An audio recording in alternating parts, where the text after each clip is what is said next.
Bonjour à tous, je vais me présenter, Marie-Joseph Amiot-Carlin. Alors j'ai pas de conflit d'intérêt avec Uniju, j'ai été appelée différemment au titre de la SFN, car je suis vice-présidente de la SFN et je vous invite aussi à venir à Strasbourg cette année, donc en décembre. Moi j'ai été directrice de recherche à l'INRAE pendant 40 ans, et maintenant je suis retraitée. Et je travaille aussi au Haut Comité d'experts sur la sécurité alimentaire et nutritionnelle des États-Unis, où nous sommes 15 membres et nous avons des réunions régulières sur la sécurité alimentaire. Bon, moi j'apporte mon volet nutrition. Et dans le cadre de systèmes alimentaires au niveau des pays, voire des territoires. Alors aujourd'hui, on m'a proposé de vous parler de ces jus de fruits, de leur consommation, des effets santé. Je vais vous rappeler quelques éléments de contexte, mais Aurore vous en a déjà dit deux mots. Sur la contribution à l'adéquation nutritionnelle, les bénéfices et les risques possibles et quelques conseils pour vous. Alors, dans les éléments de contexte, je vais reprendre un peu la typologie, mais je vais aller assez vite. Les recommandations nationales et internationales, donc au niveau des guides alimentaires, et puis revenir sur la consommation en France. Alors bon, comme l'a dit la typologie, il y a les jus de fruits pur jus, jus de fruits à base de concentré, et il faut le rappeler, il n'y a pas de sucre ajouté. Et les nectars, c'est ce que vous a expliqué Aurore, ce sont à base de jus ou de purée, mais dilués, donc forcément avec une densité nutritionnelle moindre qu'un pur jus. Avec un apport en sucre, mais on a vu un développement maintenant de nectar sans sucre ajouté. En tout cas, ce qu'il faut dire, parce que en ce moment on entend parler partout d'aliments ultra transformés, eh bien ce ne sont pas des aliments ultra transformés, puisqu'ils sont vraiment issus de procédés physiques et thermiques, où il n'y a pas d'additifs, pas de colorants, pas de conservateurs. Alors, moi j'ai participé aux recommandations qui ont été faites dans le groupe de travail de l'ANSES. Moi je faisais partie du groupe épidémiologie, où on nous a demandé de regarder les relations aliments et effets santé, en particulier sur certaines pathologies, et qui ont conduit à enlever les jus de fruits, des fruits, de la catégorie fruits, et de les mettre dans les boissons sucrées. Alors on reviendra dans la discussion générale les impacts que ça a eu. Alors, en fait, dans les recommandations, ce qui est très difficile, c'est que quand on regarde les profils alimentaires, alors vous connaissez certainement le profil DASH, pour Dietary Approaches to Stop Hypertension. On voit que les fruits et les jus de fruits sont ensemble.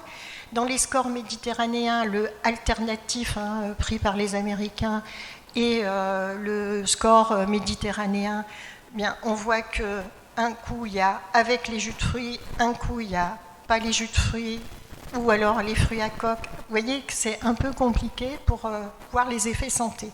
En tout cas, ce qu'on a vu dans le cadre... On était très vigilants sur les problèmes d'augmentation de l'obésité. Et ce qu'on a vu, c'est qu'il y avait vraiment un gain de poids pour une augmentation quotidienne d'un verre de jus de fruits. Et je rappelle que le verre, il était plutôt à 200 millilitres. Et on reviendra sur la quantité et la portion après.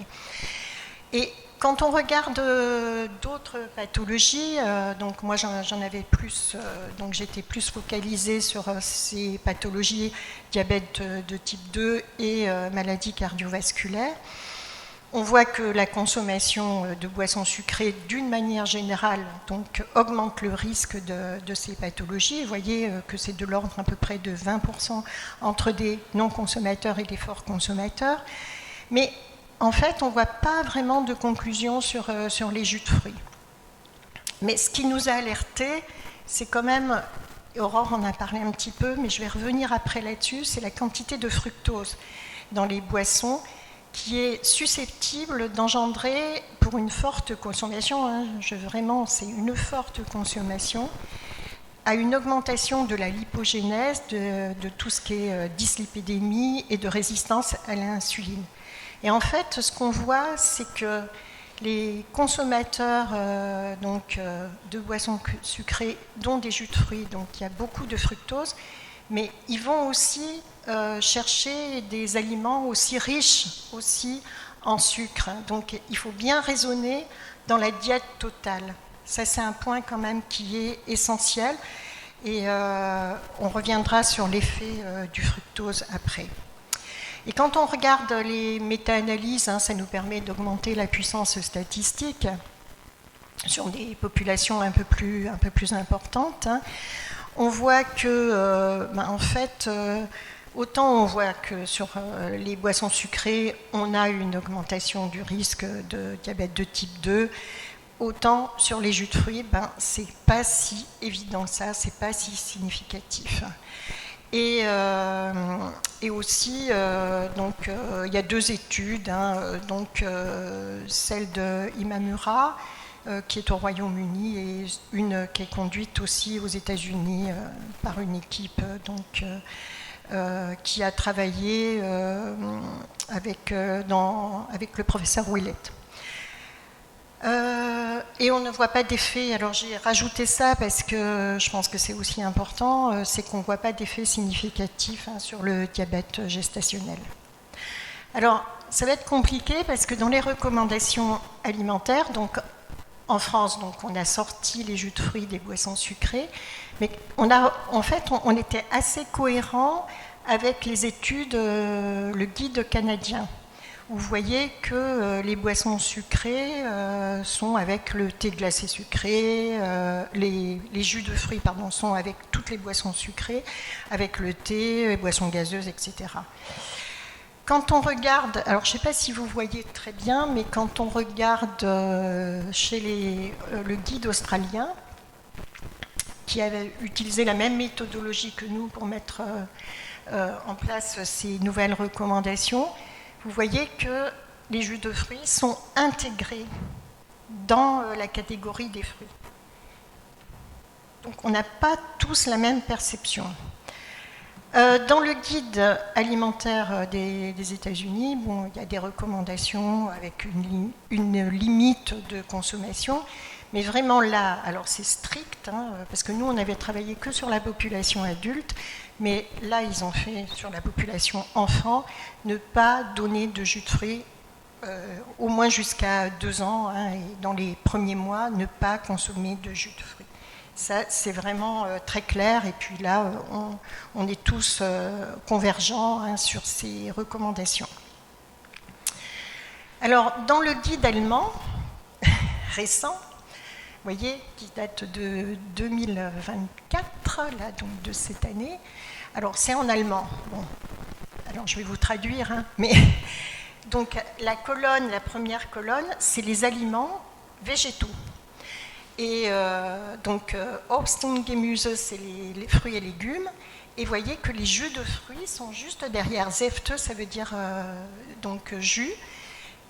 Et on voit que pour les fruits et légumes, c'est 5 portions par jour, hein, avec une portion à 110 grammes. Et pour les jus de fruits, mais ils les ont réintroduits dans les produits végétaux, mais en limitant le nombre de portions, c'est-à-dire 2 portions avec une portion à 200 ml et 2 portions par semaine. Donc en fait, ce qui revient un peu au même, hein, sur les 100 qu'on va revoir tout à l'heure. Et alors, je voulais vous donner aussi cette information parce que maintenant, on se pose beaucoup de questions sur la durabilité.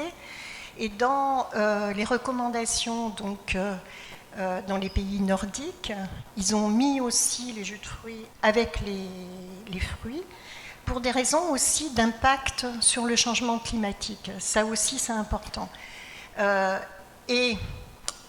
Côté nutritionnel, ils ont basé leurs conclusions sur finalement que les données disponibles montraient qu'il y avait une association, qu'il n'y avait pas d'association justement entre une consommation faible à modérée. Alors bon, faible et modérée, hein, c'est toujours les 100-150 millilitres, et avec un risque apparent de différentes pathologies, et notamment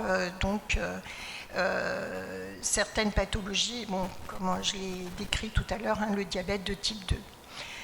Et ils ne voyaient pas trop non plus, alors ça c'est pareil, ça dépend des populations, ils ne voyaient pas trop la relation aussi entre consommation de jus de fruits et le poids, et la prise de poids. Alors dans la consommation en France, donc on voit que cette consommation, elle est inférieure en moyenne à 150 ml par jour. Bon, les adolescents c'est 158, hein, mais vous voyez que chez les enfants c'est plutôt du 120, les adultes à peu près pareil, un peu plus chez les adolescents. Ce qui est intéressant, c'est que là, et c'est là où il faut stratifier, hein, c'est un message qui est vraiment important, parce qu'il y a des enfants qui ne consomment pas du tout de jus de fruits. Et puis, il y a des enfants, par contre, il y a 10% des enfants qui en consomment beaucoup plus que la recommandation journalière. Donc, c'est là où le message, il faut cibler ce message sur une trop forte consommation de jus de fruits, et généralement de boissons sucrées, et d'une diète plus sucrée chez ces enfants. Alors là, c'est toujours la consommation de jus. Bon, le jus d'orange est toujours le premier consommé, hein, par les Français. Après, il y a le multifruit, et après, on a la pomme, hein, qui arrive après. Après, je vous donnerai un peu la qualité nutritionnelle de ces produits. Le nombre de prises chez les consommateurs uniquement, hein, parce que là on enlève les non-consommateurs, vous voyez que c'est autour de 5 prises donc, par semaine. Donc en fait, il n'y a rien de dramatique en moyenne, mais il faut faire attention toujours aux personnes qui surconsomment. La prise, la fréquence au cours de la journée, bon, c'est comme un peu ce qu'on sait tous, hein, c'est le petit déjeuner et puis le goûter essentiellement. Et vous voyez que ce qui est intéressant, c'est de le repositionner dans la consommation totale de sucre, et vous voyez que les jus, c'est voilà, entre 10 et 14% dans la diète totale.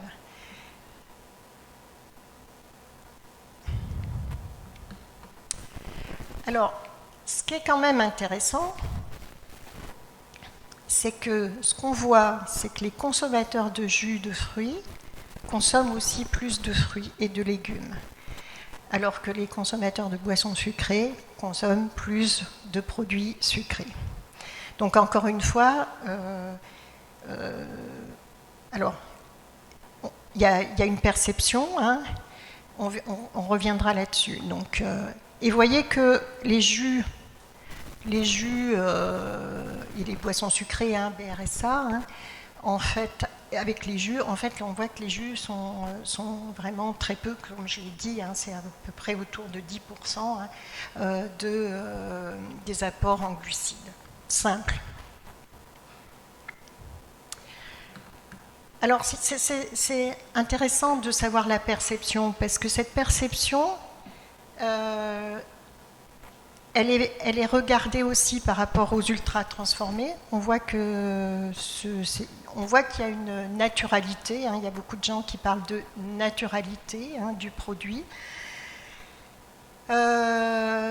On voit cette perception positive parce que ça vient d'un fruit, ça vient aussi, ça peut venir d'un légume, et que dans l'image des gens, il y a des effets santé, mais quelquefois, moi je voyais sur des diades mère-enfant, on voit qu'il y a des discours qui sont un peu dissonants, c'est-à-dire que la dimension santé, des fois, elle est trop ancrée chez les enfants, et, parce qu'on leur dit il faut manger des fruits, il faut manger des légumes, et que finalement c'est moins attrayant qu'une boisson sucrée qui aura une dimension plus plaisir.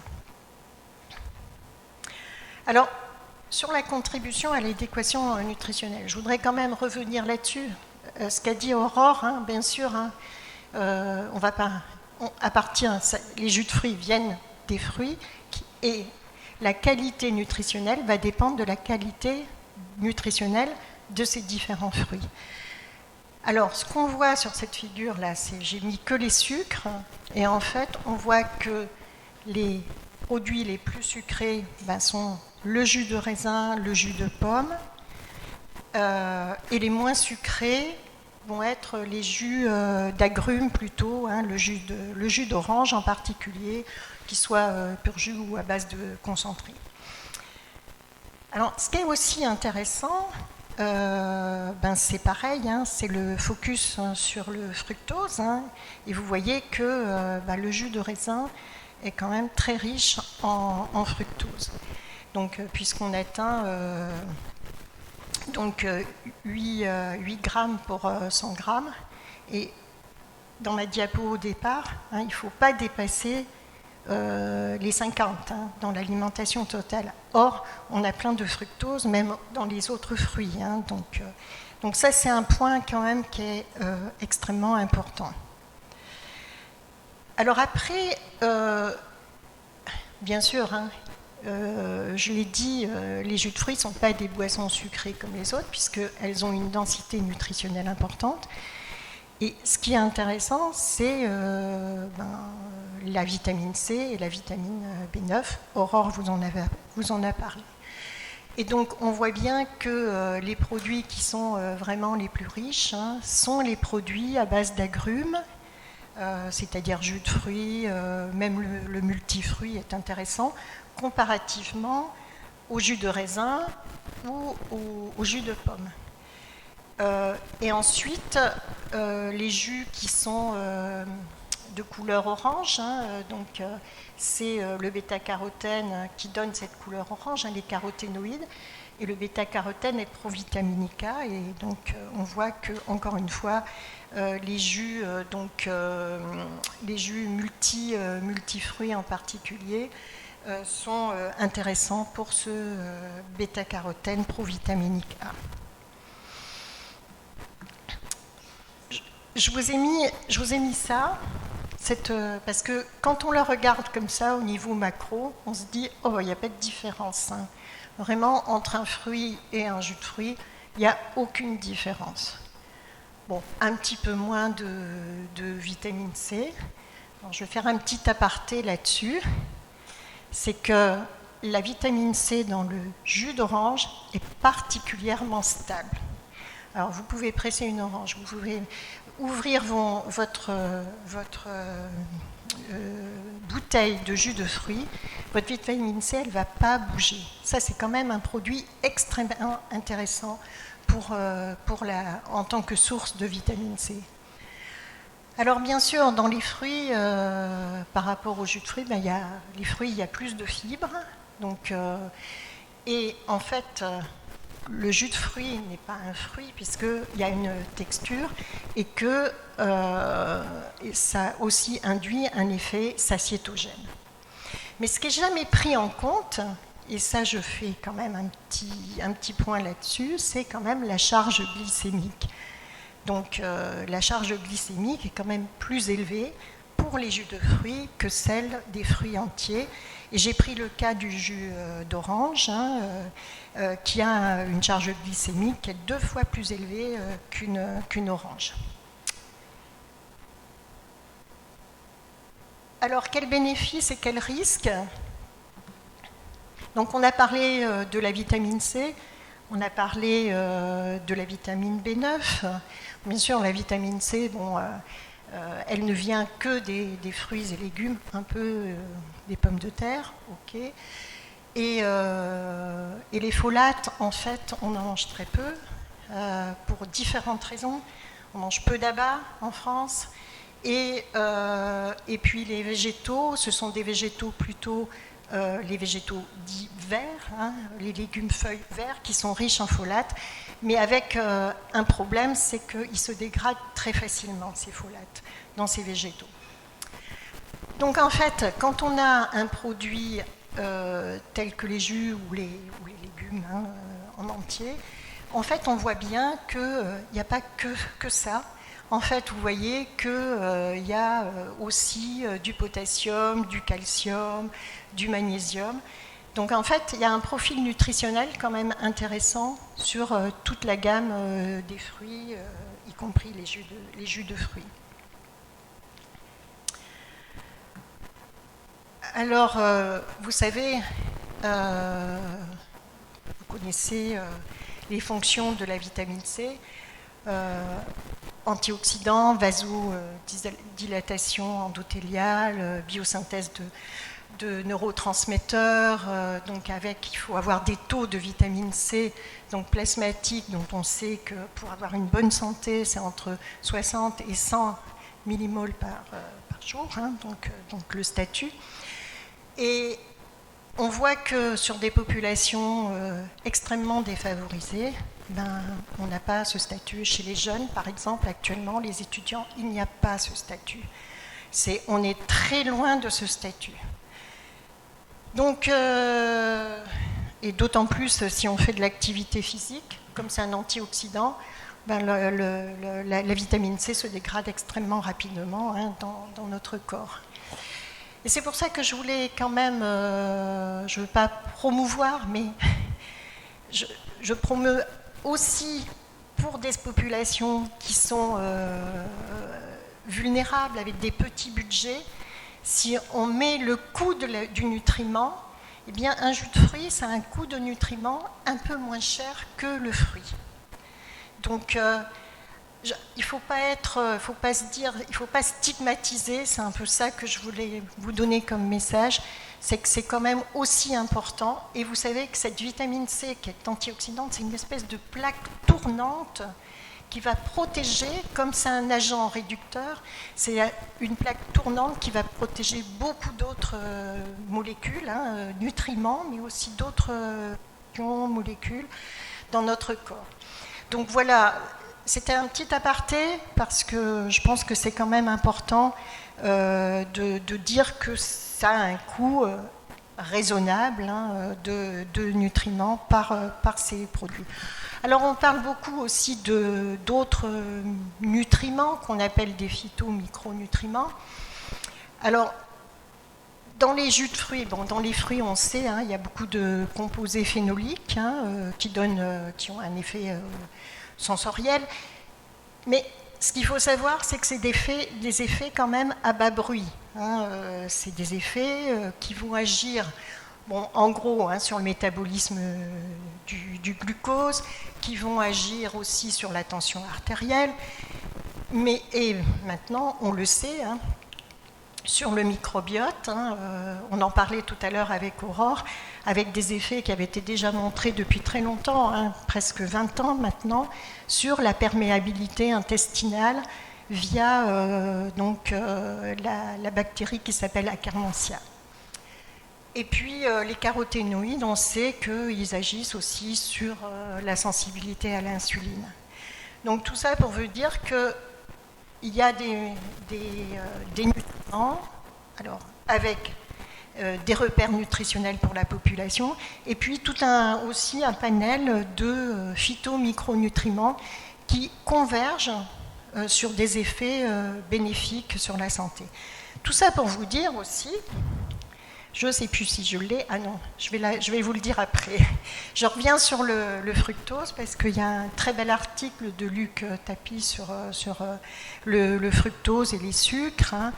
Et on voit bien que cette composante fructose sur les sucres alimentaires, hein, joue un rôle dans la pathogénèse des maladies métaboliques, hein.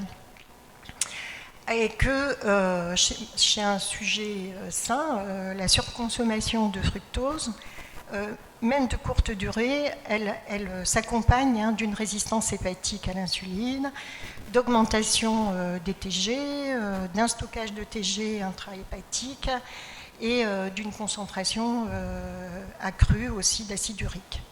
Donc en fait,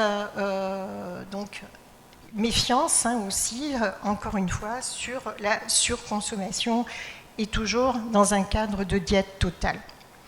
Alors, Aurore, elle vous a présenté cette publication. Moi, je vais vous présenter les courbes, en fait. Alors, il faut que je trouve... Voilà, ici. Donc, ça, c'est un travail qui est très intéressant, je trouve.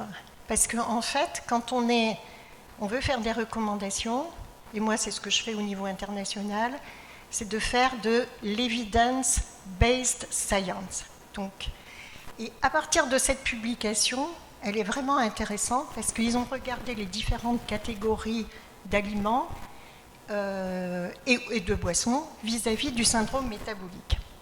Alors, vous voyez que les boissons sucrées, dès qu'on commence à consommer un peu plus, ça part directement à une augmentation de risque de syndrome métabolique. Les fruits, ça c'est intéressant, on ne voit pas d'effet, même s'il y a ces sources de fructose. Ça veut dire que la matrice alimentaire a vraiment une importance et est protectrice. Sucreries, on voit la même chose. Et puis, je vais passer sur les yaourts. Vous voyez qu'il y a yaourt sucré. On ne voit pas non plus d'effet si négatif que ça.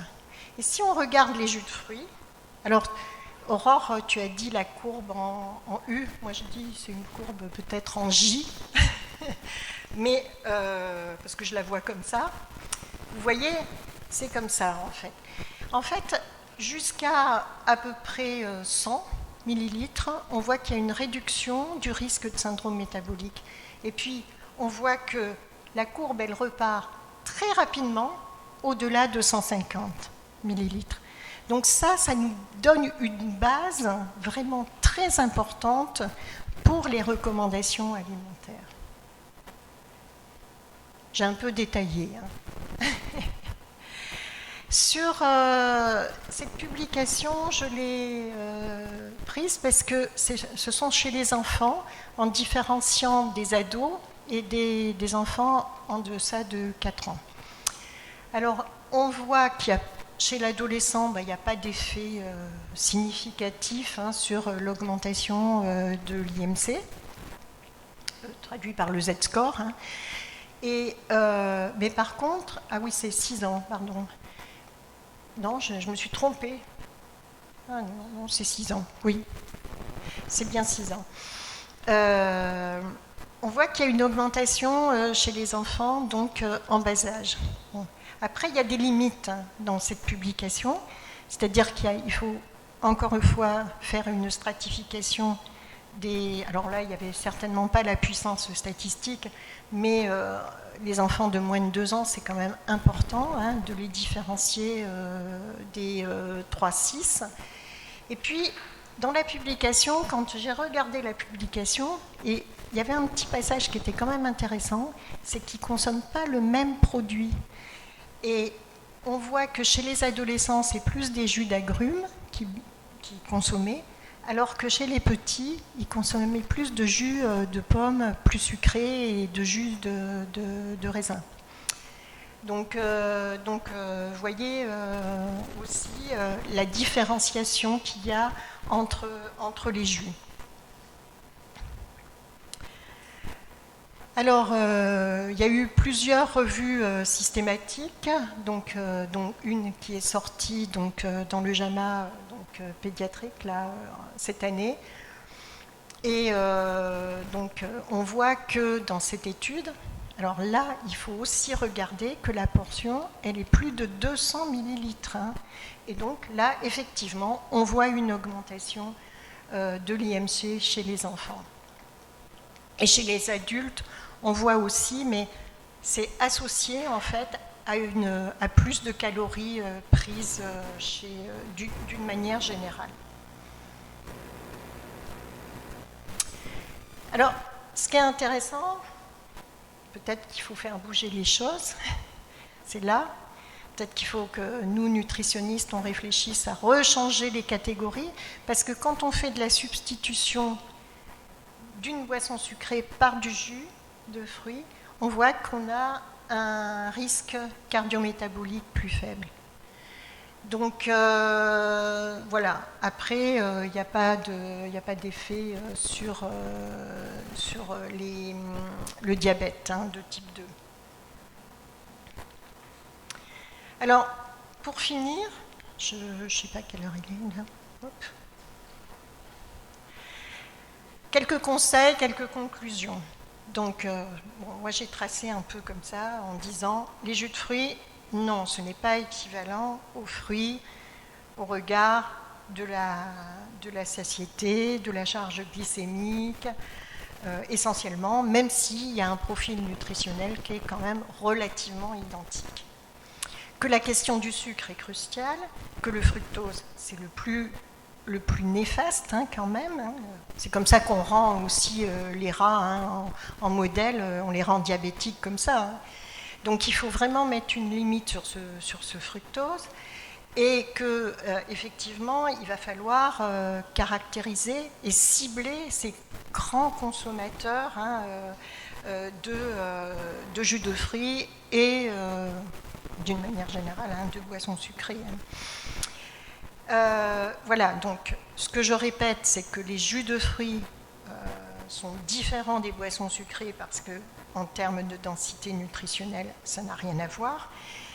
Et que ces jus de fruits, en particulier les jus d'agrumes, j'insiste parce que tout n'est pas équivalent, comme vous avez vu, dans une quantité modérée, sont des sources intéressantes, ont un profil nutritionnel intéressant et sont des sources intéressantes de micronutriments.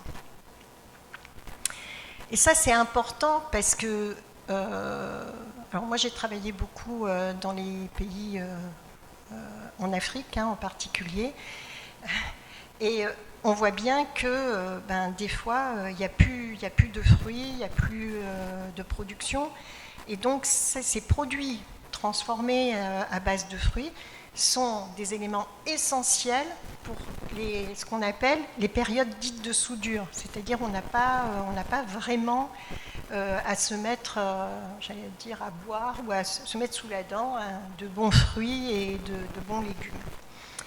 Et le point aussi qui est important, c'est l'histoire des budgets. Vous savez que les fruits et légumes coûtent énormément cher dans l'alimentation des populations plus vulnérables. Et je voulais vous donner un chiffre, parce que moi, ça m'a choqué cette année. Cette année, enfin ces dernières années, il y a 30% de personnes qui sont en insécurité alimentaire, qui disent qu'ils sont en insécurité alimentaire. Alors que moi, de ma génération, j'étais petite, en 1960, c'était 6%. Donc il y a vraiment une réflexion importante à faire sur ces petits budgets, quoique moi je pense qu'il faut qu'il y ait une alimentation qui coûte plus cher, donc, pour avoir une bonne alimentation. Et puis il y a aussi, j'en sais quelque chose parce que j'ai une fille qui a eu ce problème, il y a des problèmes aussi de personnes qui souffrent aussi d'inconfort digestif dû aux fibres, etc. Donc ça, je pense que c'est mes premières conclusions. Les dernières conclusions, c'est vraiment le rappel sur la taille des portions. Il faut éduquer les gens sur les portions. Parce que les gens ne savent pas combien ça fait 100 millilitres, 200 millilitres, une pomme. Personne, moi j'ai fait avec mes étudiants, ils ne savent pas combien ça fait une pomme. Combien pèse. Donc il faut éduquer, vraiment, ça c'est un point, la taille des portions est vraiment importante. La nécessité d'impliquer les parents, plusieurs publications montrent que quand on implique les parents, il y a une éducation commune à avoir, donc pour avoir une bonne alimentation et cette implication des parents. On le voit, il y avait des très beaux articles sur l'obésité faite par les Américains, et on voyait que c'était l'implication des parents qui était la plus percutante. Voilà, pas de jus de fruits chez les très jeunes, ça. Et ma dernière conclusion, c'est quand même chez les seniors. Alors les seniors, je pense que le jus est une boisson intéressante, parce que sur l'hydratation, le plaisir, et puis ça apporte quand même des micronutriments qu'on ne va pas trouver où ils ont des problèmes de consommation de fruits et de légumes. Et je trouve que c'est une bonne alternative aussi et de rendre un peu de plaisir dans cette alimentation. Voilà, et je vous remercie, je crois que j'ai terminé. On va prendre vos questions.